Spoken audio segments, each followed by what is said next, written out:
everyone, I'm Leslie. My objective is segmenting single-syllable real and nonsense words with as many as 5 sounds into separate sounds, like blended, like separating them. And then also blending as many as 5 sounds into single-syllable words without looking at the word or the text, like the letters. The importance of my lesson, or my objective, is to get my students to really understand the sounds of the words, because I think if they understand the sounds, like how the word is broken down into sounds, I think that'll help them whenever they start to spell and to read actual words, like from the letters.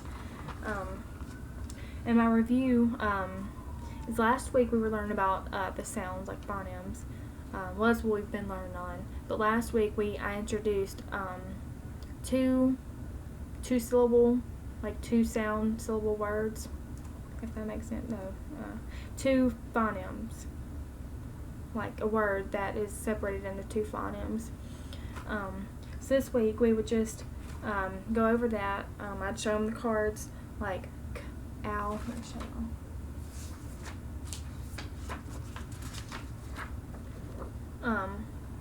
We'd set I would get them to cut it, and it would be k, ow. They cut it into 2, and then egg, egg. It'd be 2. So I would do that for just a minute, just for a minute, just so they would remember, and that way that would help them for this week. And this week we're going to start with 3 sounds, up to 5. This week we're going to go up to 5 this week. So my motivation is a song. It's what does the letter say? It's kind of like what does a fox say, but what does the letter say? I'll let y'all see it.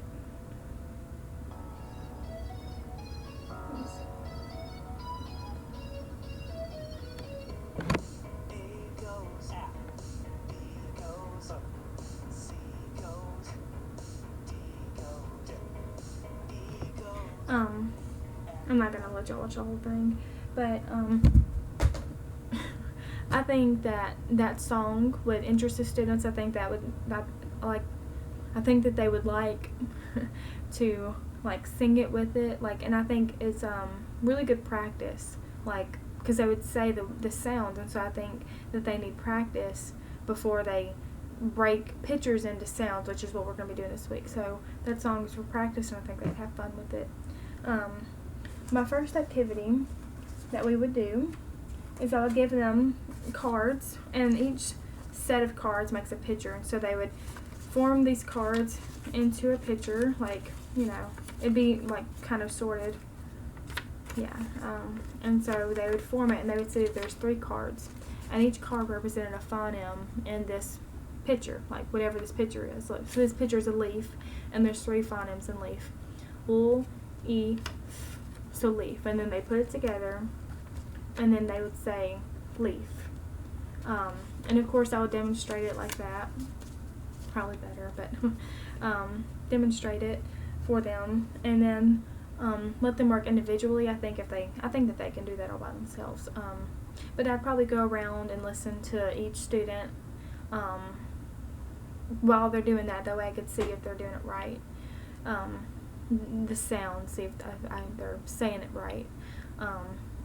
And I would do that, they would go through the set, and I would just walk around. And then my second would be, I would give the students this template, and I'd also draw this on the board, and then we'd have cards, or I would have bigger cards, and we put it right there. You put the cards right here, and then on here you put candy, like Skittles or M&Ms. I have Skittles, and so for this it would be mask, and it would have 4 phonemes, m-a-s-k, and so I get 4 Skittles, and I would place it on the bottom part. I can't do it right now, but that's 3. Okay, 4, and I'd put it on there, and they would see that there's 4 phonemes for mask. And I think the students would really enjoy that, and I think they'd be really into it because of the candy. But I would do that, and I would demonstrate it, and then they would get to do it by themselves, and then maybe eat the candy at the end of it. Or maybe if they get one right, they can eat the candy and then go through it. But maybe, I think eating the candy during it would be kind of a distraction. So I'd probably have them wait.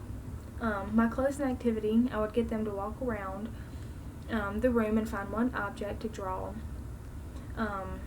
And they draw it. They'd sit there by the object and they draw it. And then they'd come back to their desk, and maybe if time allowed, I'd let them color it. But then they would cut it into the amount of phonemes that the object has. So like a pen, pe, p, n, pen, it's 3. So they'd cut it 3 times. And then, I'd go around and we'd share with each other what we got. And then their homework is kind of like that. They're going to find 3 objects around their house, and they're going to draw it and color it and cut it and put it on a colorful piece of paper. But I want them to find one object with 3 phonemes, one with 4 and one with 5, and I have an example. Here's my one with 3, and I'll show them this, that way they know what to do. So that's my cup, k, p, it's 3. Here's the one with 4 on it, lamp, l, e, m, p, lamp. And the flower, it's got 5. And I would tell them to bring it back and put it on colorful paper, like, construction paper or something. And we would put this on the wall of what are we learning about wall. I'd have that in my class probably. That way we could see it. And also they'd be reminded of that throughout the week while we're going over that. So that's my homework assignment. It's kind of like my closing assignment. Well, it pretty much is the same thing, but I think it's the more practice they have, the better. So let's see. My early finishers, I'm going to put them in a group and give them some cards to work with. And they'll do the same thing that they did in activity 1, which is like this, fish. They'd do it, sort it all out, see which one, right. I'm confused. Oh, sorry. Okay. So they would see, they'd make the picture out of it and do the same thing that we did with the leaf. Ish. 3 phonemes. They'd see the 3 cards would be 3. So I would get them to do this in groups this time. So that's what I'll do with them.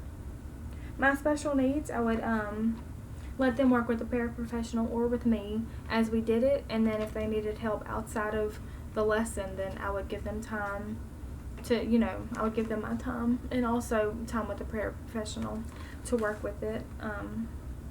The enrichment, I would give them opportunity to find pictures, except this time they would find maybe 5 or more phonemes in the object, or give them cards with more than 5 and see how well they can do that. Yeah, I'd probably just do the cards, because going around and find it, they may not be able to find one with more than 5. So I would just probably give them cards. And then remediation, I would probably, like, outside of the lesson, I would gather them, who didn't really get it. I would get them and I would help them.